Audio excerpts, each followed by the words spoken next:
Hey everyone, welcome to today's video. Welcome to the Gamey Daddy channel. Thank you very much for tuning in. So today we're going to be looking at an item in the Division 2 that I have basically slept on in a sense. So one thing about the way I make my videos is I prefer making discussion videos, and over time I introduce some of the things that I use in playing and some things that I incorporate into my build. And today we're going to be talking about the waveform. So somebody in the comment section from my last video talking about the P416, they said, yo, throw away a third piece of that Empress International and pick up a waveform and slap it on and watch your build get improved just from that one simple change. And I made that simple change, and I can tell you that this holster is actually quite nasty. I mean, when I say nasty, I can't believe the amount of damage this thing is actually throwing out there. Now, I got the waveform in the season that it was actually added to the game. I think it was season 4 or 5 or so, the original season 4 and 5.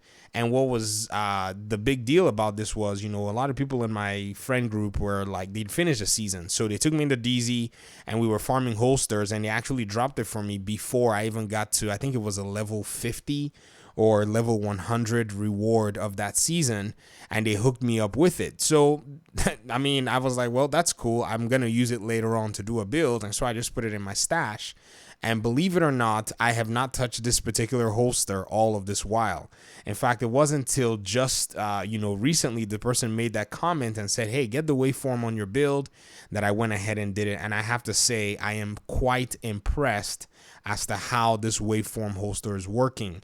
I took it into a legendary mission, actually 2 legendary missions today, and they were both, pretty much an instant success. The way we kind of just tore through enemy NPCs, I was able to use my oxidizer. I love using the oxidizer, even though it's one of the more difficult skills to use, but I enjoy using it, and that's kind of some of the really cool aspects of it. Now, you may be wondering, show us your setup already. This is already too much suspense, and I'm going to go ahead and do so that you guys don't beat me up because of the, the amount of suspense that I'm actually causing. So I have a setup here using the Empress International brand set, 3 pieces of that. And I'm just leveraging a few things here. Now, yes, this was a setup I showed you guys yesterday when I was talking about my P416 assault rifle with the Future Perfect. And all I did was came in here and slapped on the waveform and went straight into these missions to kind of test it out. And I can say I'm already sold. So I'm using, if you want to know what the build is, 2 pieces of Hana U. The reason I'm using that is because of skill damage on the second piece and skill haste on one piece. And everything's got skill damage rolled on them. I'm using my favorite chest piece. You guys know this chest piece by now. It is my Wyvern chest piece with skill damage, glass cannon as this talent, and I'm just trying to get to a point where I can actually optimize and get all the armor regeneration to be 100%, pretty much on that build. And then for my backpack, I'm using the force multiplier, not false multiplier, is a talent that actually allows for you to be able to shoot an enemy and increase your skill damage by 30% for 3 seconds. And this has a very I think a perpetual uptime. As long as you're shooting, it just kind of stays up. There's no cooldown, so you can expect this to usually be up for almost the entire time that you're pretty much taking down enemy NPCs. And make sure that you throw in perfectly in sync using this your harmony, or you could use your test subject. I have a test subject here that I eventually used later when I went back to play Capital Building. Even though Capital Building was not the legendary on hand, I was able to still call for help and find some people. And I'm using a knee pad for the Empress International, which, and also a pair of gloves, which is 2 pieces, gives you 10% skill health and 10% skill damage. So that's actually pretty nice. I was using the 3rd piece for the skill efficiency, but that's where the waveform came into play. Very, very simple talent. I like the way it actually is written. A lot of the exotics in this game, their talents are written in a very weird way, and that's alternating current. So this says it generates a stack of 3% skill damage on one of your skills every second, capping at 10 stacks. After 10 seconds at the cap, the stacks transfer to your other skill. The process then repeats ad infinitum or ad infinitum. I can't speak Latin. Leave me alone. And so that's pretty much a process that continues to cycle all of this damage of 3%, basically 30%, stacks for damage on each skill back and forth. Now, I don't have the capacitor, and I'm sure that the capacitor will pretty much be adding a lot more to this build, but I'm just impressed as to how good it all is. Now, here's the thing that makes this even much more nasty. The fact that I usually run glass cannon on my skill builds is what makes this thing kind of just scale out of hand. I mean, it's just ridiculous, guys. Come on. I mean, look at all the damage that is coming out of this agent. It's absurd. I mean, it just doesn't make any sense that the enemy NPCs, have to deal with what I'm putting out there in terms of damage. And I haven't even taken the time to fine tune this setup. This is just something that really caught my attention. And I remember, I tested the waveform in the PTS, but there was just so much to test at that time. There was the rigger gear set. I think they were bringing, what else did they add in that season? I think the capacitor was also available that time, all to test. And I think as well as a Scorpio. So I was kind of getting my hands on these things, and somehow it fell through the cracks, just as everything falls through the cracks with me. But eventually, with the comment that somebody made and said, hey, you need to go ahead and try this, I've been able to get myself to the position where, I'm really enjoying this. Now, another really cool thing is, for those of you who may not know, I always enjoy using the Chem Launchers.